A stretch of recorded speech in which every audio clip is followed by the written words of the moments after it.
Welcome today to this EDUcast, the call complexity, the power of customer satisfaction, sponsored by Fontel, Jabra, and Telecom Reseller. And with me today is Adam Robertson, Marlene Kuba, and I'm Gary Auden. As we always do, we talk about our agenda, and the first part we're going to talk about is customer satisfaction as a business driver. We'll then break into a second part, which is about response to powering customer satisfaction, and then thirdly, how you drive demand for this market.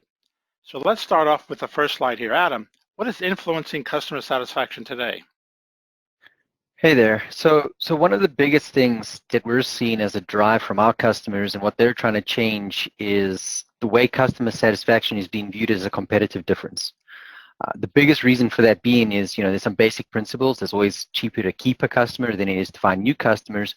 But a lot of people these days, because of the nature of the internet and being able to self-serve with information, by the time you get to a customer experience section, be it a call center or anyone else to help you, the need to be serviced better is even more important than it was before. Now, as we look at the next slide, we see delivery in new ways. What are the new drivers for customer experience? Because it's not just voice anymore. No, and this is what we touched on a little earlier, actually, is the fact that you could go online and Google yourself a whole lot of information and troubleshooting. You can reach out to companies on multiple different platforms, be it social like Facebook or LinkedIn or Instagram. There's so many different ways that customers throughout their day can be in touch with your organization that the need to improve the service when you finally do need to speak to someone is going to be even more important. And that's why all the basic information is covered and our customers are much more self-educated. So we need to step up the service game in the end. That's all great, but we got problems. And one of them is noise. It's like, I really can't stand the noise when I'm talking to some contact centers. Also, we get interrupted. What's the impact on customer experience now? Well, that's unfortunately the reality that we're all in, right? There's less space to fit all the people that we need to service our customers. And as companies start hiring more contact center agents, it gets noisier. And if I'm dialing in and I'm already irate and annoyed, the last thing I need when I'm calling in is to also be hearing all the other customer conversations. And especially in a world where privacy is important and my information is important, I don't want to see that being transmitted into other calls because a company has got an improper setup in place. That leads to the word complexity, right? Why is call complexity changing? How is it changing? It's changing because our customers are different. I don't call the customer service desk anymore because I've got an issue. I'll give you a good example. I don't know how to repair my headset, right?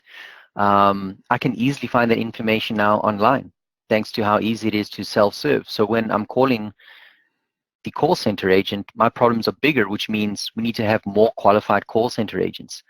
And that means you're going to need better specialists. That increases the cost of the type of person you have there. It also increases how long you're going to spend with someone on the call. And time is literally money in this sense. The longer you're spending on calls with more expensive and more knowledgeable agents in those calls, that's going to increase your cost as a business. So you need to be able to counter those by adding a better experience. Many call center people are now using the term a journey, a customer journey. What is happening here? I mean, essentially, it's called a journey because it's not just a simple transaction anymore. It's a very complex way of mapping all the areas that we touch points with the customer. And the reason why the word journey is being used is because the way our interaction is managed is completely different. I can now, and banking is generally the good example, and that's what you're seeing as the visual on the screen. But I can now today manage most of my banking through an application when many of us will remember even as little as 5-10 years ago, before apps became super prevalent in the banking space, we would all be reliant on having to go into a physical location, right? Now I can do so much more without never ever needing to change where I am. And that's changing the entire way, for example, banking, how the entire industry works. We've used the term channel in the past, and that channel has always been voice. How has the number of channels changed the customer experience now? So sticking on that banking example, you can see the way the customer service experience is changing, because even though everything has gone digital and we can do most of our transactions by pushing through a few buttons on an app, even those apps are changing to be more customer service driven. A good example is Bank of America, who are implementing within the app the ability to chat within the app and get support within the app itself. So it's not just a case of, oh, I have a problem, now I'll call someone. I can directly get access to support in the different mediums I'm in right now. And that's being expanded everywhere else, whether it's on social, whether it's just browsing the website. We've all seen this. You get those chat boxes that pop up for service personnel to help you. It's all about, I need to ensure that my customer is happy every step of the way and be there to help them the second something goes wrong. And that just requires being almost omnipresent on all channels 24 hours a day, because now we do our banking and do our services at any time of the day. We're not just limited to 9 to 5 anymore. The next slide has the word paradox. You use a paradox on this slide. What do you mean by that? So it's built off a few things, and actually we'll touch on the biggest number coming up. But because so many customer satisfaction interactions are carried out in digital channels and carried out across multiple touch points, in this case, you can see that 42% of customer interactions are carried out on digital channels, and at least 63% of those businesses are using at least 6 different touch points to engage with their customers. It means that you're not always in control of seeing where and how people are interacting with your business. And that starts to create a paradox, because the number of businesses that are fully developing an integrated customer experience is very, very low. So while there's a lot of pressure for us to cover a lot of spots, often we're not covering everything. We're continuing with the discussion of paradox. Would you tell us more about the numbers on the screen? So what we're seeing here is the outcome of a Frost & Sullivan report that was done a few years back, where they took a simple approach. They went to a lot of major global organizations and asked them, do they believe they're supplying a superior customer service? And 80% of those companies came back saying they believe they did. They believe that they were supplying a service to their customers, both pre, during, and post-sale, that was wholly adequate. Now, the paradox came in when Frost & Sullivan went and asked the customers of those organizations, do you believe you're getting good experience? And only 8% of those customers came back saying they believed they did. So this is also where it's a little controversial, but it points to the problem we're seeing, that even though we believe we may be giving a good customer experience, the reality is, with so many touch points these days and so much information, both generated by customers themselves and by people outside of the organization, it's very hard to control that experience. And this is where the paradox lies. Now moving into the second part, the response to powering customer satisfaction. Would you continue, Adam? So how we're driving that is through the release of our latest Engage franchise. This has got both a wireless and a corded side to it, and the Engage franchise itself is built to provide what we anticipate to be a high quality experience that's taken into account the tough environment that these agents are working in a day-to-day basis, and that through the Engage 65 and 75 on the wireless side, and then the Jabra Engage 50 for those corded applications. How do these headsets help mitigate the challenges you just talked about?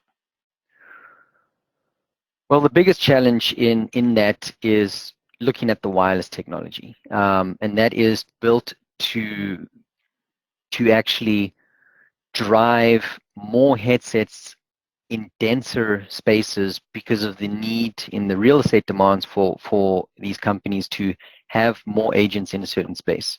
So we need to drive both the wireless density that's used in there, which is DECT technology, as well as looking at the microphone setups to ensure that we're providing a best-in-class noise cancellation capability without reducing the quality of the agent's voice. So those two factors taken into account is what's driving a lot of the outgoing service experience, as well as, of course, looking at the headset design itself to give the call center a good, reliable headset that they can use on extended hours. I'm used to thinking about headsets as wired. How does wireless influence the operation? It changes things a lot because of the demands we're seeing on the call center agent itself. So these days, because products are more complicated, services are more complicated, often you're seeing people become designated specialists for certain areas. So what an agent will often need to do, be it either a support agent or a trading agent, a trader or anything like that, often they need to get up and refer to someone.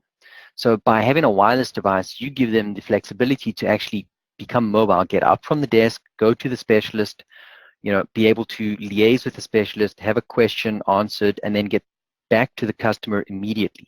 And it's that sort of flexibility that you start to give them access to immediacy of service and information, thus making the customer happy because the calls become shorter and you can get them better responses there and then. Now, you've talked about some examples. On this screen, you say there's more than just simply the typical agent. Who delivers customer satisfaction these days?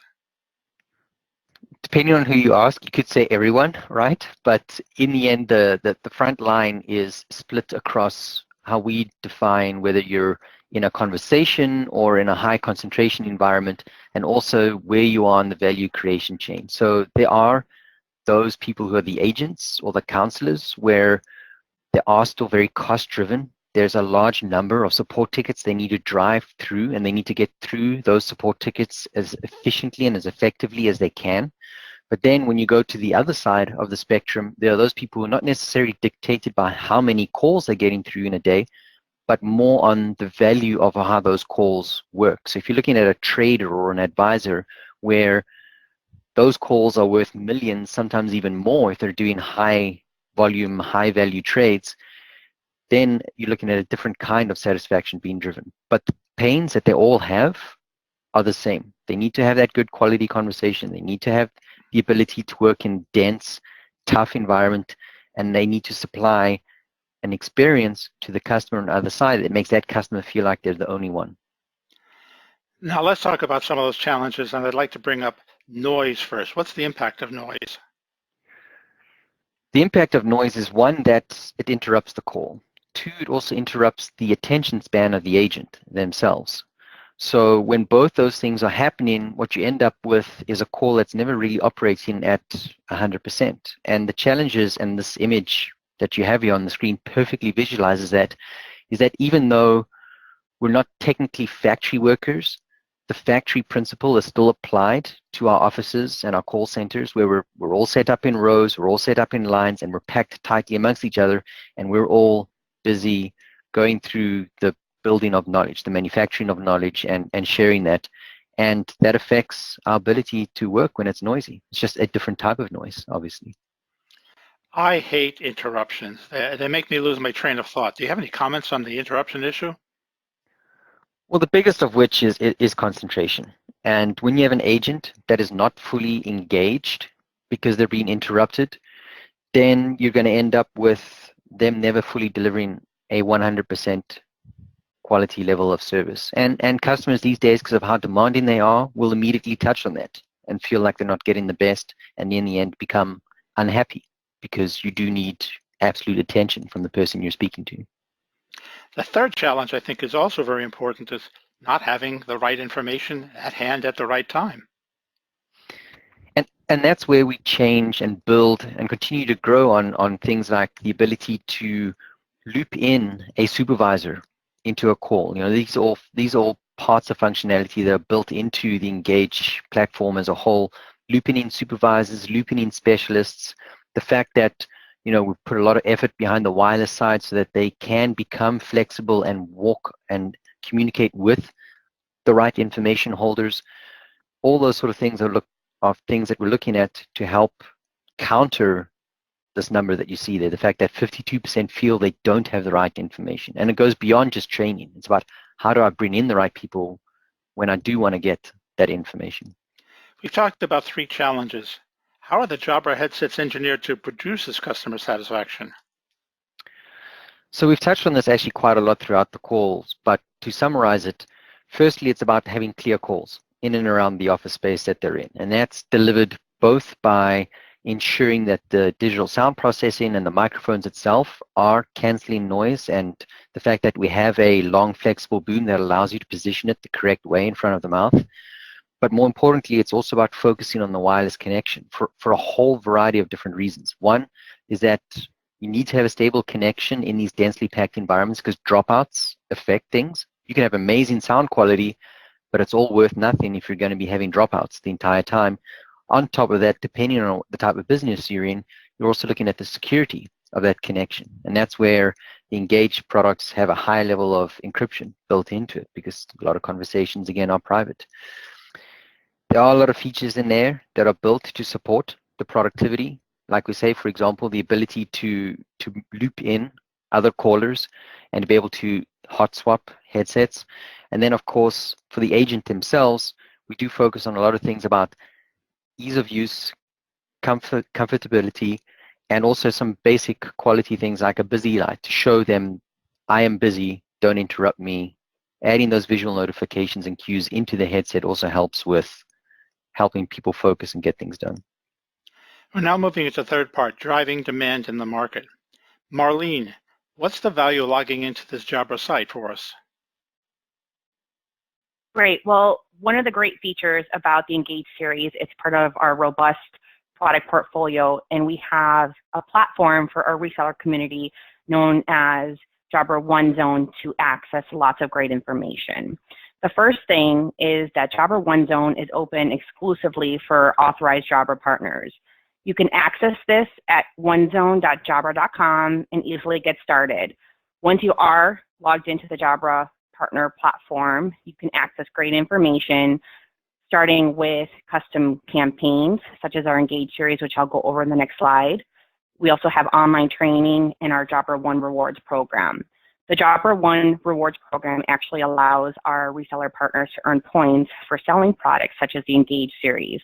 You can earn those points and redeem them for products of your choice.